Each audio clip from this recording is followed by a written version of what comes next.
You were not born to remain the same.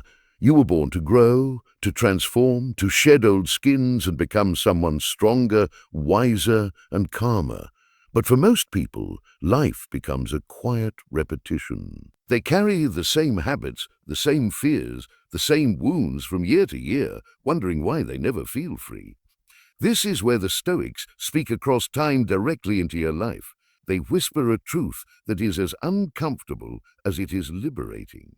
If you want to live fully, you must first kill the version of yourself that is enslaved to impulses, fears, and the opinions of others. Marcus Aurelius, the philosopher-emperor, wrote to himself in his meditations, "It is not death that a man should fear, but he should fear never beginning to live."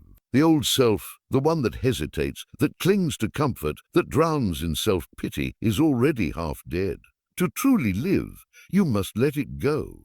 Destroying the old you is not about violence or self-hatred. It is about a quiet but firm revolution inside your own mind. It is about seeing that the chains holding you down are not made of iron, but of thoughts, beliefs, and habits you can change. And rebuilding yourself alone does not mean becoming isolated from the world. It means learning that you can stand without leaning. It means understanding that your inner fortress is built by your own hands, and no storm, no person, no twist of fate can knock it down once it is strong. The Stoics, Epictetus, Seneca, and Marcus Aurelius all lived in times of uncertainty, injustice, and loss. They were not strangers to pain, but they knew that every hardship was a forge for the soul. And they taught that if you dare to face your own weaknesses, you can become unshakable. This journey will not be easy. The old self will resist. It will try to seduce you back into the familiar comfort of mediocrity. It will whisper, "Change tomorrow. Stay as you are. You're not ready." But the truth is, there is no perfect moment to start. The perfect moment is now, and the tools you need are already within you. In this video, Stoic Diary will guide you through 7 timeless principles drawn from Stoic philosophy that will help you dismantle the old self and lay the foundations for a stronger, freer, and wiser you. These are not just abstract ideas. They are strategies that you can put into action today. Strategies that will require courage but will reward you with an unshakable mind. Before we begin, I want you to imagine something. Picture the version of yourself you know you could be. The one who wakes up with discipline, speaks with clarity, acts with purpose, and walks through life without fear. Now imagine standing face to face with that person. How different would your life be if you lived as them every day? The only thing between you and that life is the courage to let go of what no longer serves you. So we begin. This is the art of transformation, the Stoic way. And it starts with destruction. The destruction of illusions, of weakness, of dependency on the things you cannot control. From that destruction comes creation, the creation of a mind that belongs to you, not to the world. Over the next minutes, we will go principle by principle from the last to the first. Each one builds on the other. By the end, you will have a blueprint to face life with the calm of a mountain, the strength of iron, and the clarity of a philosopher. And remember, this is not just a philosophy to read. It is a way to live, a way to reclaim your life piece by piece until you stand as the architect of your own existence. Principle 7. Accept the harsh reality without complaint. The old self clings to resistance. It demands that life be easier, that people be kinder, that fate bend to its will. This constant, silent negotiation with the universe is the root of frustration and weakness. The Stoic draws a sharp line between what is within control and what is not. The weather, the economy, the behavior of others, the turning of fortune, none of these answers to you. What does answer to you is your mind, your choices, your response. This is not a resignation. It is the active stance of a strategist who refuses to waste energy fighting what cannot be moved. Marcus Aurelius understood this when he wrote, "The impediment to action advances action." What stands in the way becomes the way. Acceptance in the Stoic sense is transformation through reality, not despite it. Acceptance is the foundation of self-reconstruction because it removes illusion. When you stop wishing for a different past or waiting for perfect conditions, you face the truth as it is. That truth is often uncomfortable because it dissolves excuses. You can no longer hide behind bad luck or unfair circumstances. You must take full ownership of your next move. This is why the old self resists clarity. It thrives on complaints about stories that delay action. But once you accept reality, the conversation shifts from "why is this happening to me" to "given that this is happening, what will I do next?" The Stoics practice this daily through morning reflection to prepare for the day's frictions, through negative visualization to deepen gratitude, and through control audits to focus effort only where it matters. Each practice sharpens the mind toward action instead of resentment. In solitude, this discipline deepens without the noise of validation or distraction. You are forced to face the unvarnished facts of your life. You learn to coach yourself instead of console yourself, to find peace in truth rather than fantasy. This is the ground where the old self dies and the new one is forged. History gives us examples like Cato the Younger, who could not save the Roman Republic from decline, but refused to surrender his principles. His acceptance of what he could not change gave him a moral authority no defeat could strip away.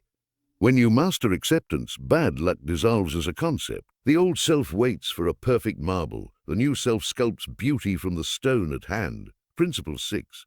Master the art of voluntary discomfort. The old self seeks comfort like a moth seeks light blindly, compulsively, and often to its own destruction. It hides in soft habits, familiar pleasures, and the smallest possible challenges. It survives, but it never grows. The Stoics saw comfort as a slow poison, eroding resilience and dulling ambition. Epictetus reminded his students, it is difficulties that show what men are. Voluntary discomfort is not suffering for its own sake. It is a deliberate exposure to challenge, so that when life's real storms arrive, they do not knock you down. It is training for the soul, a military drill for the mind. The old self builds walls of comfort, but the new self tears them down one act at a time. This can be physical, cold showers, fasting, waking early without the snooze button, emotional, speaking hard truths, admitting mistakes, or asking for forgiveness. Social, declining invitations that drain you, detaching from gossip, standing alone in your values, or intellectual, reading difficult works, learning skills that test your patience, debating ideas without defensiveness. Each chosen discomfort breaks fear's hold. If you have already faced hunger, solitude, rejection, and fatigue, fear loses its power because you have proved you can endure. Rebuilding yourself alone is the perfect forge for this practice. Without the noise of distraction, you cannot hide from your weaknesses. You must face them. Solitude allows you to meet discomfort without escape, to train without the crutch of validation. Historical Stoics like Manius Rufus insisted that comfort breeds collapse, while hardship breeds strength. Voluntary discomfort dismantles the old you by replacing dependence on ease with the strength to thrive anywhere. When you can meet difficulty with calm eyes, you are no longer fragile. You are free. Principle 5. Detach your identity from the opinions of others. The old self is a puppet. Its strings are pulled by approval, validation, and the fear of judgment. Every choice runs through the filter of what they will think of me. And because of this, it is never free.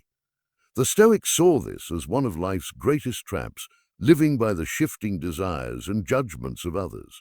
Epictetus warned, if you want to improve, be content to be thought foolish and stupid. This is not a call to seek disrespect, but a reminder that growth often looks strange to those still trapped in mediocrity. When you live for the opinions of others, you hand over the keys to your own mind. You stop acting according to principle and start curating an image to please an audience that can never be fully satisfied. Marcus Aurelius wrote, "Everything we hear is an opinion, not a fact. Everything we see is a perspective, not the truth. The new self lives by inner governance." Your own reasoned and virtuous nature becomes your compass. If an action aligns with your principles, you do it whether it wins applause or invites criticism. If it violates them, you refuse, even under pressure. This is the discipline of listening without being enslaved. Solitude is the proving ground for detachment. Alone, there is no audience to please, no chorus to approve or condemn. You hear your own voice more clearly. You stop performing and start directing your life. Detachment will cost you. Some relationships will fade, and some will misinterpret your silence as arrogance. But as Socrates showed when he chose death over betraying his mission, true freedom comes when you stand by your principles, even alone. Once your self-worth is no longer tied to praise or blame, you are unshakable. Praise no longer intoxicates you, and criticism wounds you. The old self needed constant reassurance. The new self knows who it is, and that is enough. Principle 4. Conquer your desires before they conquer you. The old self is a servant, though it refuses to admit it. It serves every impulse, every craving, every shiny distraction that promises quick pleasure or relief. It confuses desire with necessity. If it wants something, it assumes it must have it. The Stoics saw this as one of the most dangerous forms of slavery, not to another person, but to your own appetites. Seneca put it bluntly, "It is not the man who has too little, but the man who craves more that is poor." And the new self, the one you are rebuilding, must rule over desire as a wise king rules over his people with discipline, fairness, and the courage to say no. Unchecked desire is never satisfied. Like drinking salt water, the more you indulge in it, the thirstier you become. When your happiness depends on getting what you want, you live in permanent unrest, always chasing, never arriving. This is not about rejecting all pleasure. The Stoics enjoyed good food, beauty, and friendship. Does this help me live with virtue, reason, and strength? And will I still be at peace if I don't get it?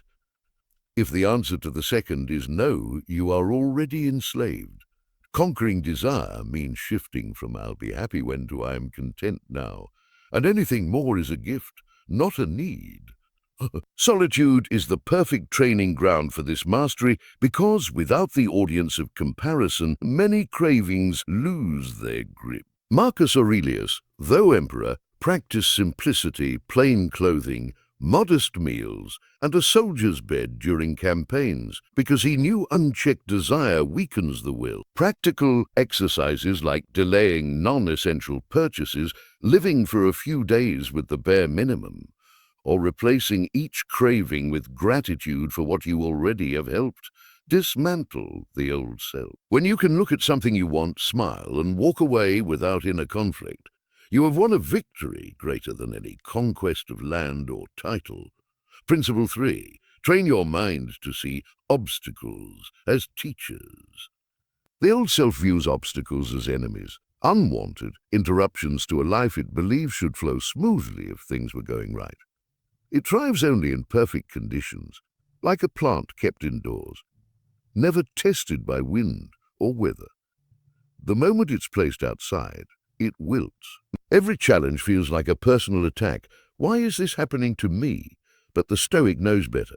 Life is made of obstacles, and each one is a lesson in disguise.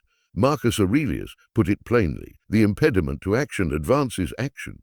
What stands in the way becomes the way. This is not just inspiration. It's a way of seeing the world that dissolves fear and resentment at its root. The Stoic doesn't just tolerate obstacles, they turn them into fuel. Pain is not denied, but it is examined for its value. A betrayal becomes training in resilience and discernment. A financial setback becomes training in resourcefulness. Illness becomes training in patience and perspective. When you begin to see challenges as deliberate drills assigned by life itself, they're sting lessons. You stop resisting reality and start asking, what is this here to teach me? Practical habits like keeping an obstacle journal, rehearsing adversity in calm moments, delaying judgment before labeling events bad, and imagining each challenge as a test from a wise teacher. Train the mind to respond with reason instead of panic. In solitude, this principle becomes even more powerful. Without others to lean on, you must face obstacles directly, building internal strength instead of relying on external rescue. Epictetus, born a slave and crippled, could have seen his life as nothing but barriers. Instead, he treated each limitation as training for mastery over his inner world. The old self believes obstacles block progress. The new self understands that obstacles are progress. And here lies the paradox. The more you accept and use them, the fewer of them feel like barriers. They become part of the path, not blocks upon it. Principle 2. Discipline your emotions before they discipline you. The old self is ruled by emotion, tossed from one mood to the next like a ship without a captain. Anger decides what it says, fear decides what it does, and desire decides what it chases. It is productive one moment and paralyzed the next, because stability is impossible when every feeling holds the reins. The new self must take command. This is not about suppressing emotions or pretending they don't exist. The Stoics were not stone figures without feeling. They experienced joy, love, grief, and loss, but refused to let those emotions govern their actions. As Epictetus taught, it is not events themselves that disturb us, but the judgments we attach to them. Remove the story, and the event loses its power to wound. Emotional discipline begins with awareness. The old self reacts instantly. The new self creates space between trigger and response. And in that space lies freedom. The Stoics trained themselves to pause, reflect, and act with reason rather than impulse, reviewing the day's mistakes without shame, turning them into lessons for tomorrow. In solitude, this training deepens without distractions or someone else to blame. You see how much of your emotional life is self-created. The goal is not numbness, but steadiness. To stand calm in the storm, to act with clarity while others are consumed by panic or rage. Seneca called anger a kind of temporary madness, but the same can be said for any emotion that blinds judgment. This discipline is built in small moments, softening your tone when irritated, resisting the urge to send an angry message, and noticing when anxiety creates imagined disasters. Over time, you learn to question the first wave of emotion instead of obeying it. Insults become background noise. Setbacks become challenges to solve, and grief becomes something you can bear without collapse. In solitude, you practice without applause or recognition. You master your emotions for your own strength. When you reach this point, feelings no longer control you. You can care deeply without losing your center, feel grief without despair, and love without attachment to outcome. The Stoics would call such a person truly free because once you command yourself from within, nothing outside can master you. Principle: take absolute responsibility for your life. The destruction of the old self begins and ends here. Without this principle, all others are weakened. The old self survives because it constantly shifts responsibility outward. It blames bad luck, difficult people, poor circumstances, or an unfair world. It hides behind the narrative that life has done something to it, and that change will only come when life becomes easier. This mindset is the most subtle and dangerous form of self-sabotage because it feels justified. After all, life can indeed be cruel, people can indeed be unjust, and luck can indeed run dry. But the Stoics understood a truth that shatters this illusion. While we cannot control everything that happens to us, we are always responsible for how we responsible. For how? Always. Marcus Aurelius reminded himself daily that the actions of others were outside his command. yet his own mind and choices were his alone to govern. Epictetus, born into slavery and crippled for life, could have spent his days lamenting what was taken from him. Instead, he turned his focus entirely to what remained within his control, his thoughts, his judgments, his actions. He refused to hand over responsibility for his life to anyone or anything outside himself. This is the standard the new self must adopt. Nothing and no one has the power to dictate who you become except you. Taking absolute responsibility means eliminating the language of excuses from your inner vocabulary. I can't because I haven't yet, because I chose not to. Abri, this is not about blaming yourself for every misfortune, but about owning your response to it. The old self waits for conditions to be perfect before acting. The new self acts in imperfect conditions because it knows there will never be another kind. This mental shift is the moment the chains begin to break. You stop asking who will help me and start declaring what I will do next. This responsibility is not as heavy in the way people imagine. It does not crush you. It frees you. When you take full ownership of your life, you no longer wait for permission or rescue. You no longer measure your potential by the behavior of others. If someone wrongs you, you deal with it. If a plan fails, you adjust it. If you fall short, you learn and try again. You no longer outsource your fate to luck or circumstance. You become the one constant in a world of variables. The old self thrives on the comfort of blame. It likes to think that someone else's failure or some external barrier justifies its stagnation. This is the language of victims, not in the moral sense, but in the psychological sense. A victim's mind believes its destiny is decided by forces outside itself. A Stoic mind rejects this. It accepts that the external world can be harsh, but it insists that the internal world belongs entirely to you. And if that is true, then your life is shaped not by what happens, but by what you choose to do about it. In solitude, this principle becomes especially sharp. When you rebuild yourself alone, there is no one else to take the blame, no one else to hand responsibility to. You are confronted with the full reality of your choices. If you waste a day, it is your choice. If you take a step forward, it is also your choice. This can be intimidating at first because it strips away the safety net of excuses. But over time, it becomes empowering because you see that every improvement you make is your own creation. You begin to trust yourself. You begin to respect yourself. This principle demands that you stop waiting for the right moment, the right resources, the right approval. All of it is an illusion. Life will not pause to align itself with your readiness. Oh, the Stoics would tell you that the right moment to act is always now, because now is the only moment that truly exists. Waiting is another way the old self hides from responsibility. It disguises inaction as patience, passivity as strategy. The new self sees through this and acts with what is available where it stands in the condition it finds itself. Taking absolute responsibility also means owning your inner state. You cannot control every feeling that arises, but you can control whether you feed it or let it pass.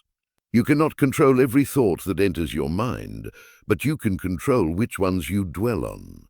This is the heart of Stoic discipline to rule over the only territory that truly belongs to you, your own mind. When you master this inner territory, the chaos of the outside world loses its ability to dictate your peace. There is a deep sense of dignity that comes with living this way. You no longer see yourself as the product of what has been done to you, but as the architect of what you will do next. Even in loss, you stand straighter because you know you have not lost your ability to act. Even in pain, you find a quiet pride in enduring well. The old self would crumble under such pressure, seeing misfortune as a reason to stop. The new self endures, adapts, and moves forward. This is not arrogance. It is the sober recognition of your own power to choose. When you live by this principle, you inevitably separate yourself from much of the world's mindset. You stop engaging in the endless exchange of blame that dominates most conversations. You no longer waste energy debating whose fault it is that something went wrong. Instead, you ask, what can I do about it? Now, this focus on solutions over blame transforms not just your inner life, but your relationships, because people begin to see you as a source of stability in a world addicted to complaining. Absolute responsibility is the foundation upon which all other Stoic principles rest. Without it, acceptance of reality becomes passive resignation instead of active engagement. Without it, voluntary discomfort becomes meaningless self-punishment instead of intentional growth. Without it, detachment from opinion is just withdrawal instead of principled independence. It is this principle that takes the abstract beauty of Stoic wisdom and turns it into a living practice. The final transformation is this. When you destroy the old self and take full responsibility for your life, you are no longer at the mercy of fate, even though fate still moves as it will. You understand that you may not be able to control the wind, but you will always control the sail, and that is enough. From this place of strength, you meet life head-on, knowing that whatever comes, you will face it not as a victim of circumstance, but as a creator of your own path. This is where the rebuilding truly begins. And once you begin here, you can rebuild into someone unshakable. You have walked through the 7 principles, each one a blade that cuts away the layers of the old self. You have faced acceptance without complaint, embraced voluntary discomfort, detached from the opinions of others, conquered desire, trained yourself to see obstacles as teachers, disciplined your emotions, and taken absolute responsibility for your life. Each step has been a battle not against the world, but against the part of yourself that resists growth, that clings to comfort, that fears change. Now, standing here at the end of this journey, why you may feel a strange mixture of pride and uncertainty. Pride because you have glimpsed the strength you are capable of. Uncertainty because the work is not done. The truth is, the work will never be done. Stoic transformation is not a one-time achievement. It is a lifelong discipline. The old self will always try to return. It will whisper to you on tired mornings when discipline feels heavy. It will tempt you on lonely nights when the warmth of easy pleasure seems more inviting than the cold clarity of purpose. It will wait for you in moments of frustration, offering you the comfort of excuses. But now you know its voice. You can recognize its tone, and recognition is the first defense. The new self you are building is not made of fragile promises or fleeting motivation. It is forged from repeated action, from the quiet choice made again and again to live according to principles rather than impulses. Every time you choose the harder right over the easier wrong, you drive another nail into the coffin of the old self. There is a quiet power in realizing that your life belongs to you, not in theory, but in practice. The world will always have opinions. Fate will always bring storms. People will always change, sometimes leaving you, betraying you. None of this determines who you are unless you hand over that power. You have learned to keep it. That is the heart of Stoic freedom. To remain your own master no matter the conditions outside. And once you taste that freedom, dependence on anything outside yourself feels like a kind of imprisonment you will never willingly return to. You may be tempted to measure your transformation by external markers, income, status, and recognition. But remember that the Stoics measured it differently. They asked, are you calmer than you were before? Are you less disturbed by what is outside your control? Do you recover faster from setbacks? Are you more consistent in your principles? These are the metrics of the new self. The world may never see these changes clearly, but you will feel them. You will notice how rarely you are pulled into unnecessary arguments, how little you crave approval, how quickly you move from frustration to action. And in these small, steady shifts, you will know you are becoming someone unshakable. Living this way will separate you from the majority.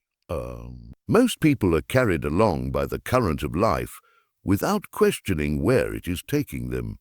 They live reactively, driven by the moods of the day and the pressures of the crowd. They see discomfort as something to be avoided at all costs, and they seek meaning only in things that can be taken away.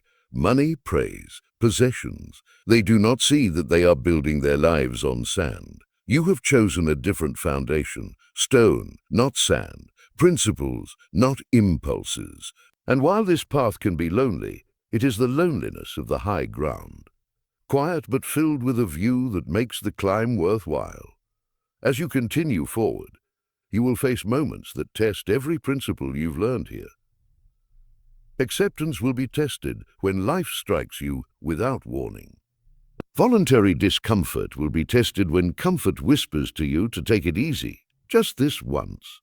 Detachment from opinions will be tested when someone close to you misunderstands or disapproves of your choices. Mastery over desire will be tested when something glittering and new appears within your reach.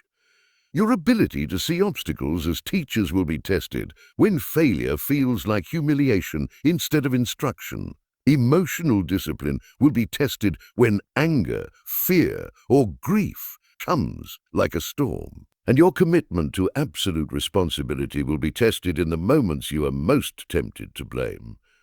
These tests are not interruptions. They are the training itself. Each one is a chance to prove not to anyone else, but to yourself, that you are not who you were. The path of transformation is not about becoming invincible in the sense of never being hurt. The Stoics knew pain would come. They knew loss, failure, and betrayal were part of the human condition. Their invincibility came from the knowledge that, while these things could touch them, they could not break them. And this is the gift you carry forward now. Not the promise of an easy life, but the skill to live well no matter how hard life becomes. You will not always succeed. There will be days when the old self wins, days when you lose patience. Give in to comfort. Let the opinions of others shape your choices, or allow desire to drag you into weakness. But the difference now is that you will notice. You will see what happened, correct your course, and move forward without the poison of self-pity. The old self would take one failure as proof that transformation was impossible. The new self knows that transformation is forged through 1,000 recoveries. Remember that solitude, while a powerful forge for the new self, is not meant to isolate you from the world forever. It is meant to strengthen you so that when you walk back into the noise, you remain steady. The goal is not to hide from life, but to meet it as someone shaken, someone who can stand in the marketplace of opinions and desires without being bought or sold. Alone, you have built the foundation. In the world, you will test its strength. In the end, destroying the old you is not an act of violence against yourself, but an act of loyalty to the best within you. You are not killing who you are. You are clearing away what you are not. The old self is not your enemy. It is simply the version of you that did not know better, that lacks the tools to live with strength and clarity. Now you know. Now you have the tools. And knowing you cannot pretend otherwise, the responsibility is yours. So as you leave this chapter of your life and step into the next, carry these principles not as distant ideals, but as living habits. Review them daily. Apply them in small ways before the big tests arrive. Accept reality without complaint. Seek discomfort to build strength. Free yourself from the tyranny of opinion. Master desire before it masters you. See obstacles as teachers. Rule your emotions with reason and take absolute responsibility for everything within your control. Do this and you will not need to announce your transformation.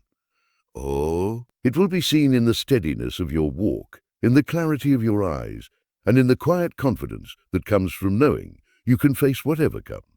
The old you was built by accident, by habit, by fear, by imitation. The new you will be built by design.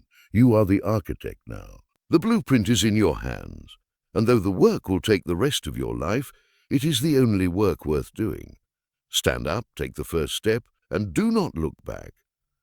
The person you are leaving behind will not follow you.